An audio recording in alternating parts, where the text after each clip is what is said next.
on aurait pu penser qu'elle le fasse. Vous voyez, par exemple, moi, je pourrais dire, moi, j'ai innové beaucoup dans les moteurs à combustion dans le passé. J'ai des rendements décroissants. À un moment donné, je perds mon énergie là-dedans. Et je me dis, je vais innover dans autre chose.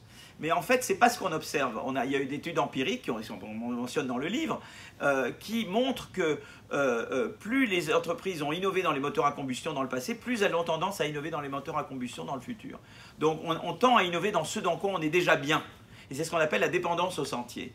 Et donc si on laissait les entreprises livrées à elles-mêmes et qu'elles avaient essentiellement innové dans des technologies polluantes, elles continueraient d'innover dans des technologies polluantes. Et donc on irait dans le mur. D'où l'importance du rôle de l'État pour rediriger le changement technique vers des technologies vertes.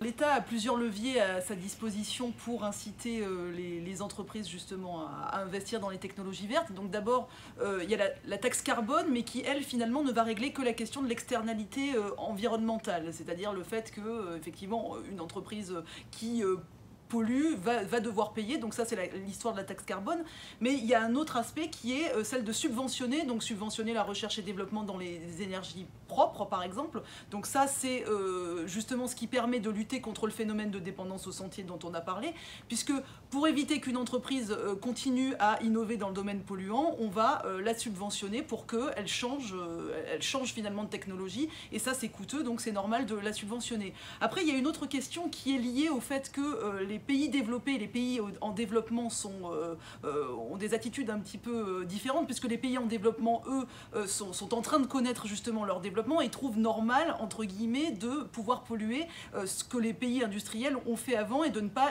tout de suite innover dans les technologies vertes.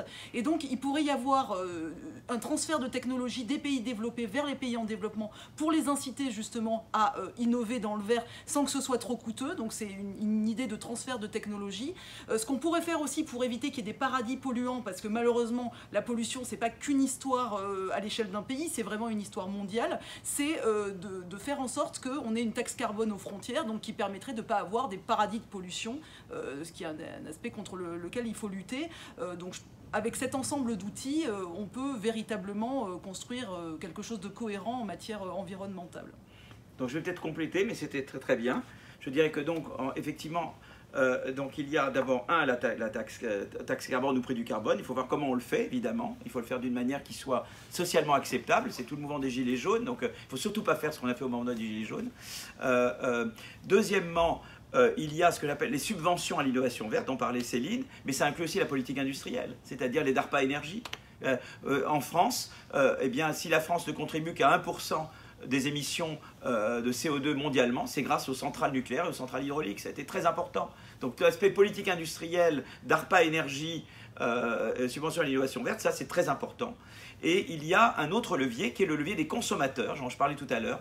C'est-à-dire qu'en fait, on sait que les consommateurs, eh bien, s'ils sont soucieux de l'environnement, peuvent faire pression, d'autant plus s'il y a de la concurrence. Et donc c'est la combinaison entre concurrence et politique d'éducation des consommateurs aux problèmes environnementaux, cette combinaison-là, elle est également un instrument très efficace qui complète la taxe carbone et qui complète la politique industrielle.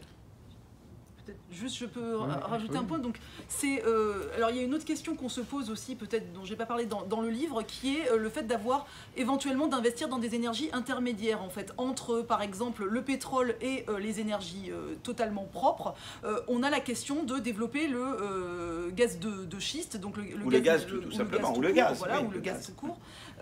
Donc, là, le seul problème, donc ça peut être une solution transitoire, le seul problème c'est qu'avec ce phénomène de dépendance au sentier, il ne faudrait pas que, au lieu d'aller vers l'énergie la plus propre, on aille vers cet entre-deux et donc que ça nous retarde pour aller vers les énergies les plus propres. Donc ça c'est entre guillemets, et c'est vrai que c'est pas forcément la voie la plus souhaitable, parce qu'il y a ce risque qu'effectivement on s'arrête au milieu du chemin.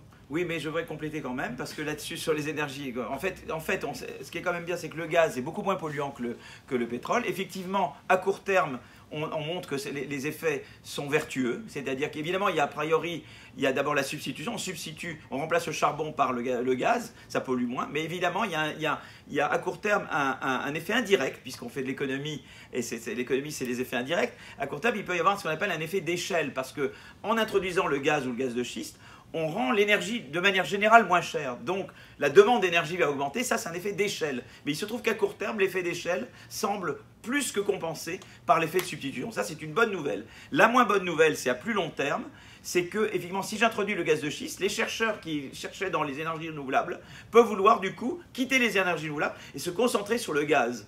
Mais ça, il y a une manière contre ça, c'est de subventionner la recherche dans le renouvelable et peut-être de mettre une petite taxe carbone. Et là, on retrouve nos autres instruments qui, eux, vont faire en sorte que l'introduction de l'énergie intermédiaire ne se traduise pas effectivement par une diversion trop grande des chercheurs et de l'innovation des énergies renouvelables vers le gaz.